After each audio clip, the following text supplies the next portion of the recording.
Assim nos diz a santa, bendita palavra do nosso Deus.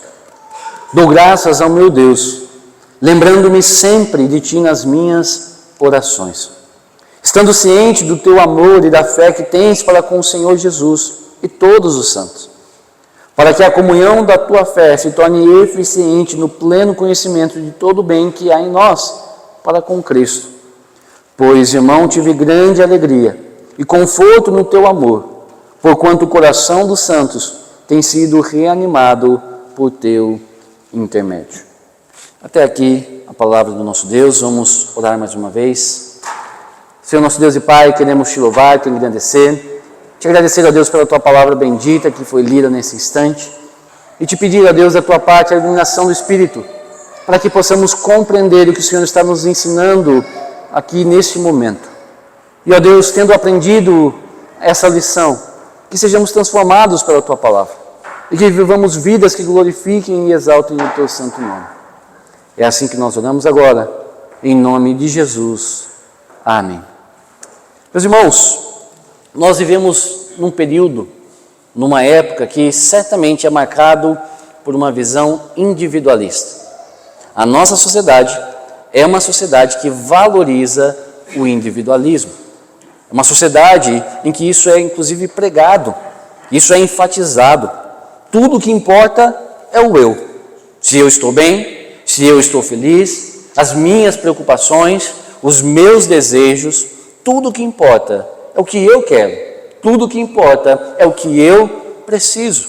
E o outro, muitas vezes, é visto apenas como um meio de eu alcançar os meus desejos. Ou, outras vezes, ele é visto como um empecilho para que eu alcance aquilo que eu quero, os meus sonhos, as minhas realizações. Mas as Escrituras nos ensinam uma forma diferente de ver e uma forma diferente de pensar, onde o que importa realmente é se nós demonstramos amor e preocupação uns com os outros. Devemos lembrar daquilo que nós já vimos nessa pequena carta de Filemão. Essa é a segunda parte da carta. Paulo primeiro introduziu, fez uma pequena e breve introdução, mas muito rica, nós vimos semana passada, onde ele está escrevendo para Filemão, um homem que provavelmente era um pastor ou alguém da liderança da igreja de Colosso, cujo escravo, chamado Onésimo, havia fugido e, quem sabe, até mesmo roubado o seu senhor, segundo alguns indícios aqui na carta.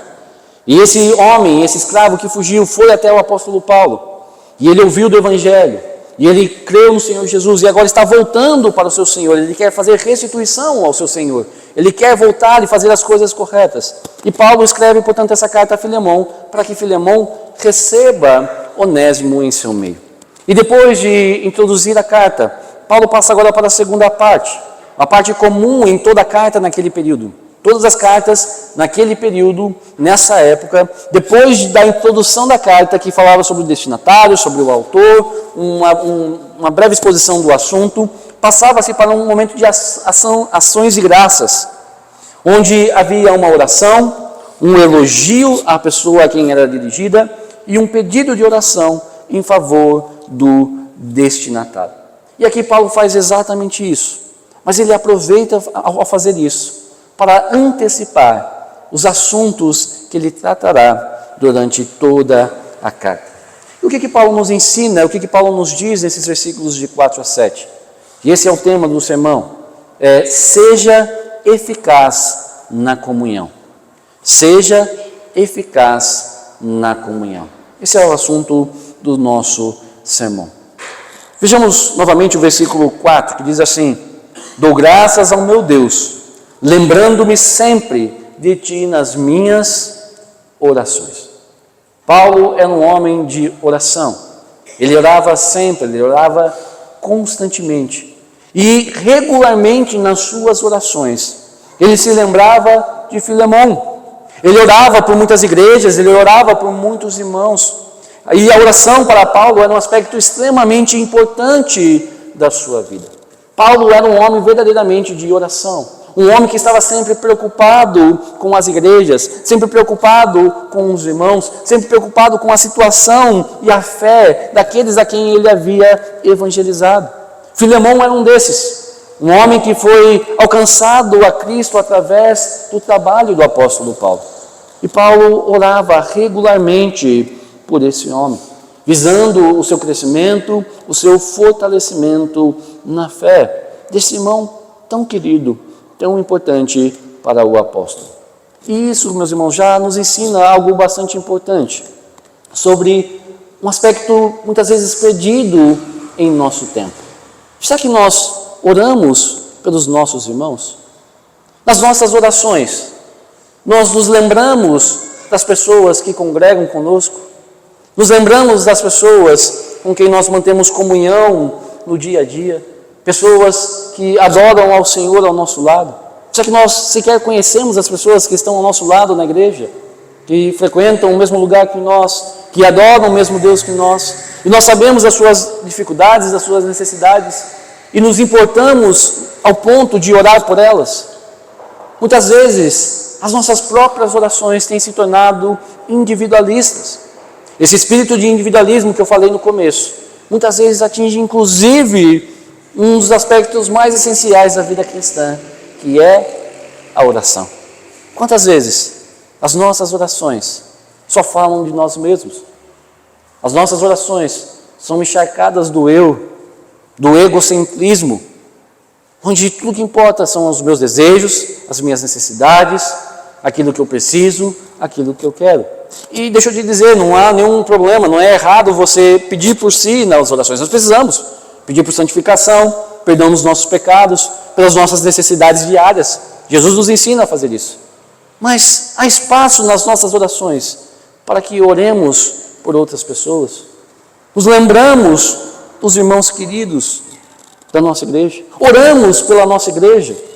Oramos pelas pessoas que aqui estão conosco e que congregam conosco. Ou será que sequer oramos? Temos vida regular de oração como o apóstolo tem? Quem sabe a gente nem ora. Somente oramos no domingo, quando estamos no culto, e olhe lá. E olhe lá. Será que nós temos vida de oração e nas nossas orações nós nos lembramos de outras pessoas? Ser eficaz na comunhão inclui lembrar-se dos nossos irmãos em oração. Assim era o apóstolo Paulo, um homem que orava e orava muito, e nas suas orações se lembravam daqueles que estavam com ele na mesma caminhada de fé. Que nos lembremos dos nossos irmãos, que nos lembremos das necessidades de cada um que está aqui ao nosso lado, caminhando conosco, e oremos por essas pessoas. Mas Paulo passa no versículo 5 a mostrar o motivo da sua gratidão a Deus pela vida de Filemão. Ele diz assim no versículo 5: estando ciente do teu amor e da fé que tens para com o Senhor Jesus e todos os santos.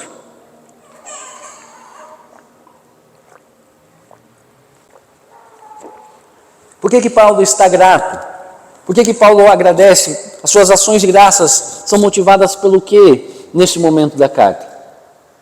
As boas notícias que ele tem ouvido a respeito de Filemão. Perceba, ele diz, olha, estando ciente, esse termo estando ciente indica tendo ouvido regularmente. O verbo aqui traduzido está no tempo presente que indica um ato contínuo, um ato regular. Paulo ouvia regularmente notícias sobre a pessoa de Filemão. E essas notícias que chegavam eram boas notícias. Aquilo que Paulo ouvia desse homem eram boas coisas. Paulo ouvia boas notícias. O que ele ouvia? Que esse homem era um homem de fé, cheio de fé no Senhor Jesus. Um homem que estava firme na sua fé. Um homem que não vacilava, um homem que cria e que seguia a Cristo Jesus. E isso se demonstrava pelo seu amor, não apenas para com o Senhor Jesus, mas também o seu amor para com todos os santos, para com todos os irmãos que estavam ao seu redor, para com todas as pessoas que estavam próximo de si. Ou seja, esse homem tinha um relacionamento vertical, assim como um relacionamento horizontal, correto. Ele estava bem no seu relacionamento para com Deus e estava bem no seu relacionamento para com os seus irmãos.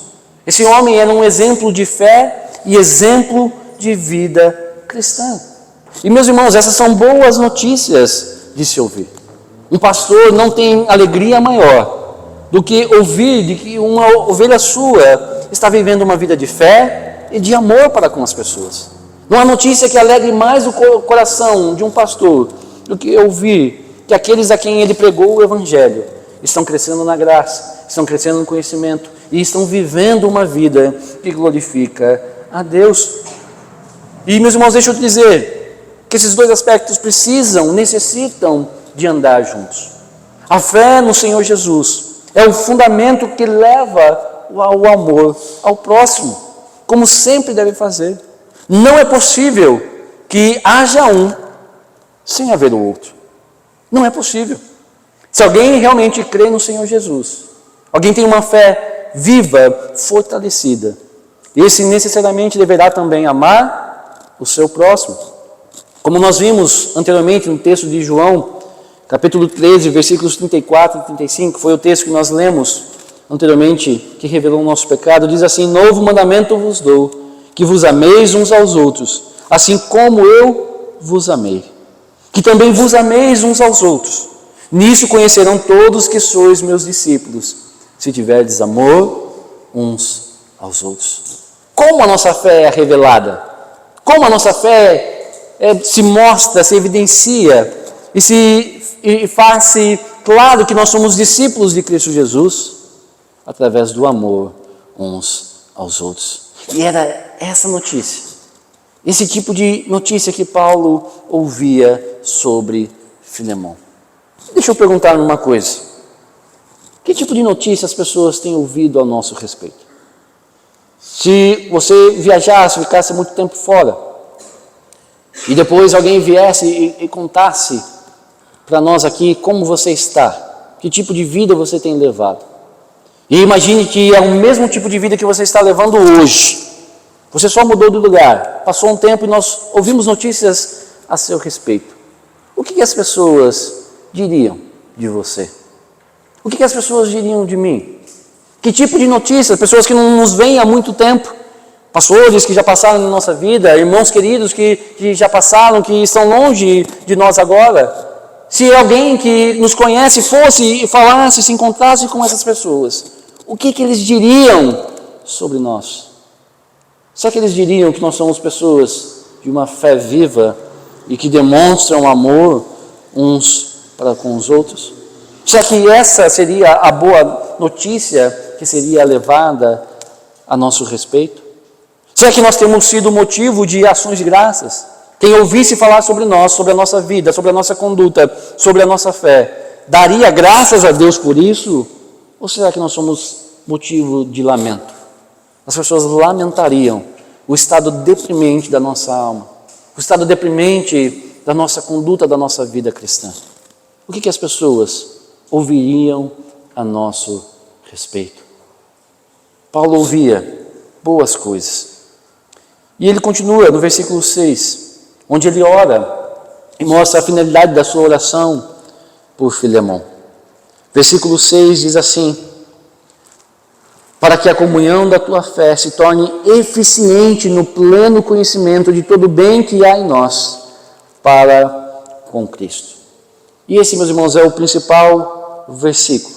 Mostra a finalidade da oração de Paulo por Filemão. Lembre-se que lá no versículo 4, Paulo diz que orava constantemente, regularmente por Filemão.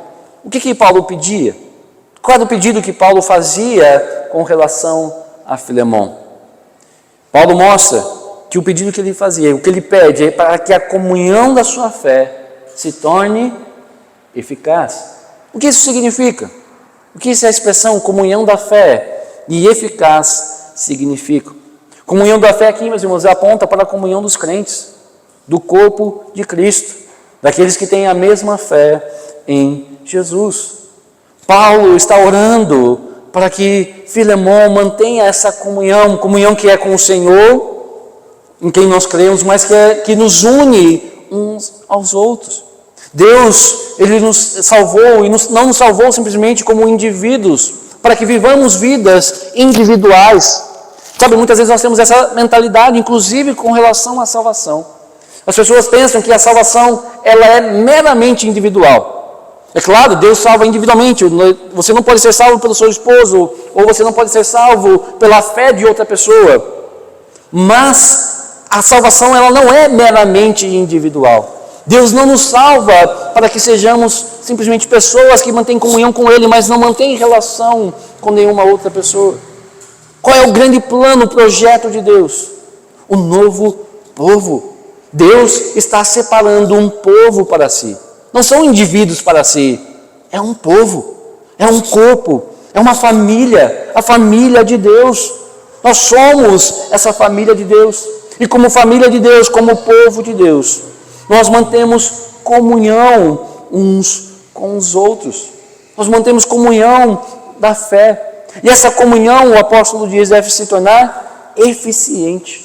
Eficiente aqui aponta para uma comunhão que é real, que é verdadeira, uma comunhão verdadeira, participação real no ministério da fé cristã. A nossa comunhão deve ser eficaz. A nossa comunhão deve ser eficiente. Nós devemos verdadeiramente estarmos unidos uns aos outros, para que outros vejam a nossa fé, para que outros participem dessa fé, para que outros sejam trabalhados através da nossa vida, edificados através dos dons que Deus nos tem dado, para que outros participem daquilo que Deus está fazendo em nós, e nós participemos daquilo que Deus está fazendo com os outros.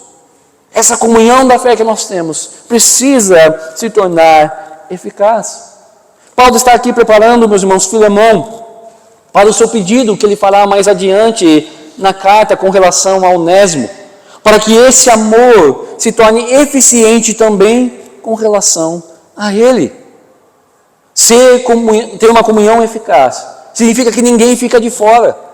E é isso que Paulo vai demonstrar e vai solicitar a Filemão. Que nós não podemos escolher com quem nós temos comunhão. Nós podemos ter mais afinidades com um ou com o outro, mas não podemos escolher com quem nós temos comunhão. Essa comunhão precisa ser eficaz.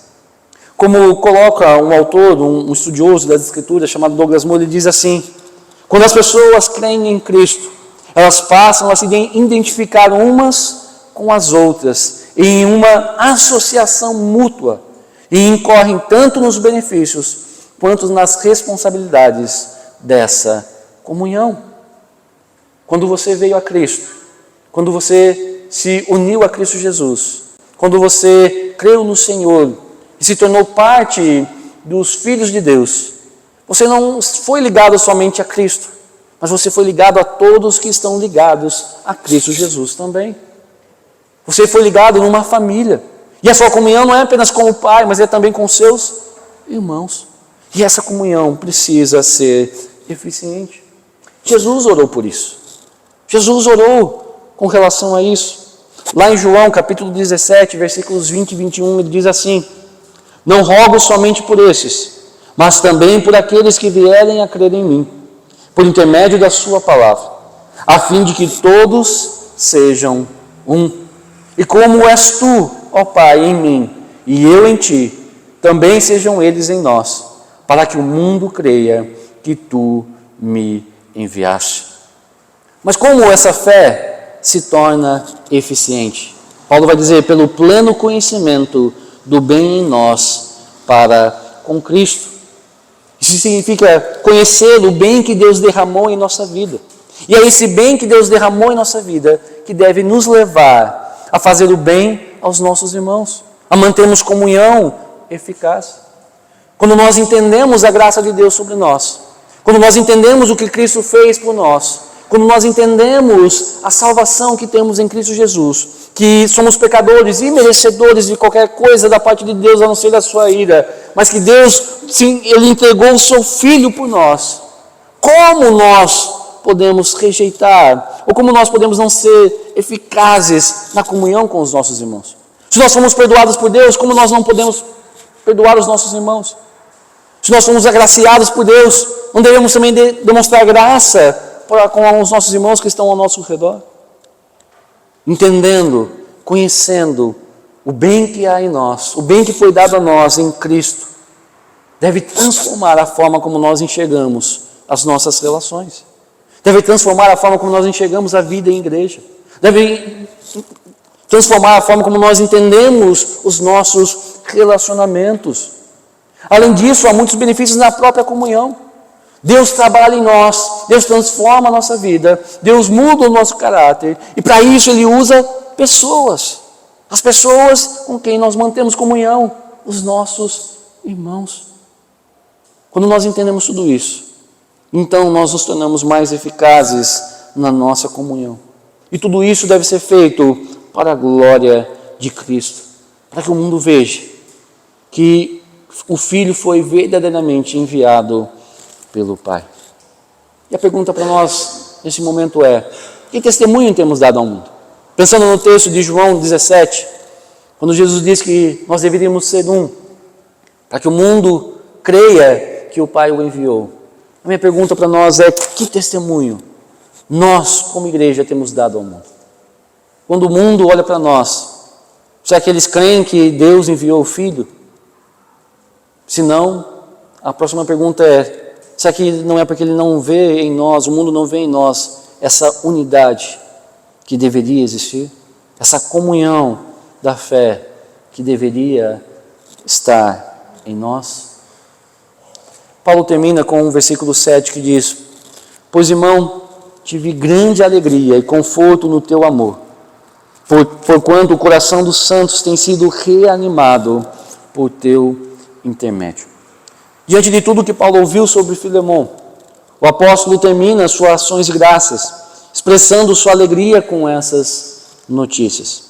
O amor de Filemão demonstrado aos irmãos, o amor que ele demonstrava pelas pessoas à sua volta, trazia grande alegria e encorajamento para o apóstolo. Nessa ação de graças, meus irmãos, que foi demonstrada do versículo 4 até o versículo 7, nós temos vários elementos que vão se repetir por toda a carta, que Paulo vai enfatizar por toda essa carta: amor, comunhão, encorajamento. São elementos que se repetem vez após vez. E o apóstolo está dizendo aqui, meus irmãos, que o amor de Filemão era prático. O amor de Filemão não era da boca para fora. Ele de fato encorajava, reanimava os santos. Suas obras verdadeiramente demonstravam a sua fé, como deve acontecer com todo crente, como deve acontecer com todo cristão. As nossas obras devem demonstrar a nossa fé. E Paulo faz elogios sinceros aqui a Filemão. Paulo faz elogios, dizendo: olha, Filemão, eu tenho sido reanimado. As coisas que eu tenho ouvido ao teu respeito são coisas muito boas, que mostram que Deus está trabalhando na sua vida. E você tem reanimado os santos, de tal forma que eu tive alegria e conforto no teu amor. Paulo faz algo aqui que nós precisamos aprender a fazer, que é elogiar aqueles que estão no caminho correto. Elogiar aqueles que estão fazendo o que é correto, o que é direito, o que é bom, o que é agradável, o que glorifica a Deus. Reconhecendo de fato o bem e as boas obras praticadas pelos nossos irmãos. E Paulo diz que isso trouxe grande conforto, ou grande encorajamento, uma tradução possível também, para ele. Paulo era encorajado por Filemão, mas quando tinha de lidar com igrejas, por exemplo, como Corinto e como a Galácia, ele se entristecia. Quando Paulo teve que lidar com a igreja da Galácia, nós vemos um apóstolo extremamente entristecido pelos problemas que ali aconteciam, pelos erros que ali aconteciam. Mas com relação a Filemão, Paulo dizia: olha, você tem sido o meu encorajamento. Quando eu vejo homens como você, que foram realmente transformados pelo Evangelho, eu sou encorajado a continuar pregando. Tem um pessoal por aí que só dá dor de cabeça, só dá problema. Mas quando eu olho para pessoas como você, eu vejo: não, vale a pena continuar. Vale a pena continuar nesse ministério, vale a pena continuar pregando a Cristo, vale a pena continuar pregando a palavra de Deus. E a pergunta para nós nesse instante é: nós somos refrigério na vida dos nossos irmãos? Nós somos pessoas que trazem encorajamento? Você é uma pessoa que traz refrigério, que traz conforto, que traz ânimo ao coração do seu pastor, aos presbíteros da sua igreja, ao conselho da sua igreja? Quando eles olham e pensam em você, eles dizem: aí está um irmão que está vivendo a fé verdadeira. Aí está um irmão firme em Cristo Jesus. Aí está alguém que de fato vale a pena continuar lutando junto, caminhando lado a lado. Ou será que nós somos como aquelas igrejas que trazem desânimo, que trazem preocupação, que trazem pesar ao coração daqueles que nos lideram? E mais do que isso, ao coração de Cristo Jesus. Temos sido refrigério na vida dos outros. As nossas obras evidenciam a nossa fé a tal ponto que trazemos ânimo àqueles que estão à nossa volta. Quando as pessoas olham para nós, os nossos irmãos olham para nós e veem a vida que estamos levando e veem a fé que temos, será que eles são encorajados a também continuarem crendo em Cristo e avançarem nessa caminhada? São encorajados a caminhar cada vez mais próximo de Jesus, a buscar mais o Senhor, a continuar no ministério? Que nós sejamos assim. Que sejamos como esse homem chamado Filemão, que era nada mais, nada menos que um imitador de Cristo, alguém eficaz na sua comunhão, no seu amor ao próximo. Cristo era assim. Cristo é o maior exemplo de todos, extremamente eficaz, que amou profundamente os seus e amou até a morte. E cada um de nós que se encontra aqui também sejamos como esses homens. E que Deus nos abençoe, meus irmãos. Em resposta